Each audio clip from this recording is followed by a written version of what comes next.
a lot of times when it comes to the isekais and the reincarnation, they usually like get reincarnated into a full-grown body. There's only maybe like a handful of them or so. I mean, maybe 10 at most. And that's saying something considering how many isekais there are out there that actually Yeah. get them reborn completely into a new body and leaving a new life.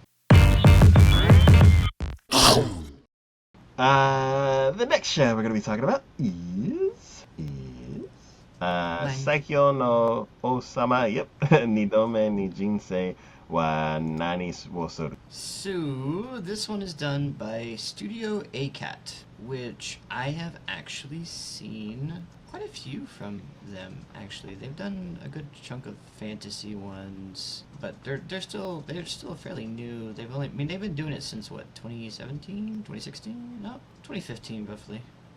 But they've only done a handful, honestly, for the most part. So the synopsis for Oh, this they did one Frame Arms is Girl. after a mysterious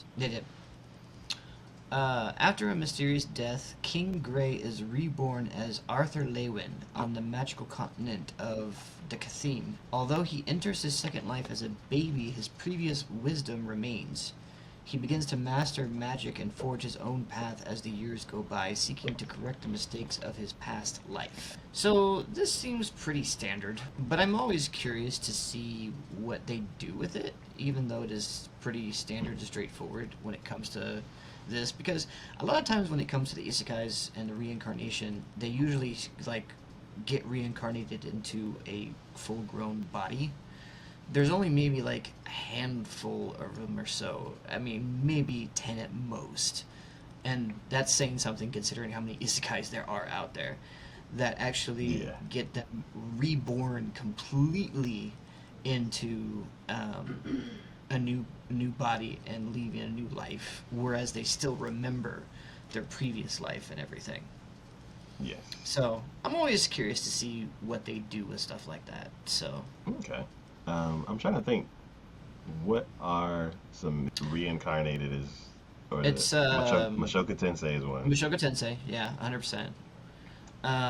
Beyond that, there was one I watched recently where he got reincarnated and had like extensive magical power and ended up getting himself I don't remember the name of the anime, but I remember like as a kid he was born and they had him in his cradle and literally he managed to cast like fire magic and blew the roof off of the castle where he was at, and everyone just was in absolute stunned amazement that he could do that as an infant. Okay. So Um, there's been like other examples I can think of where there have been people who get reincarnated, but as like literally a completely different person and into a baby kind of situation. yeah. Did you ever watch Erased? No. Okay. So I don't think that one was a reincarnation. I think it was more of a time travel thing where he went Mm-hmm. from like 20, maybe 30 something to like 10. Mm-hmm. Um, but yeah, those are the only two that I could think of off the top of my head. But yeah, like you said, it's rare for them to like kind of like reboot where you start from zero. Yeah. So But I'm curious. okay, cool, cool, cool. All right.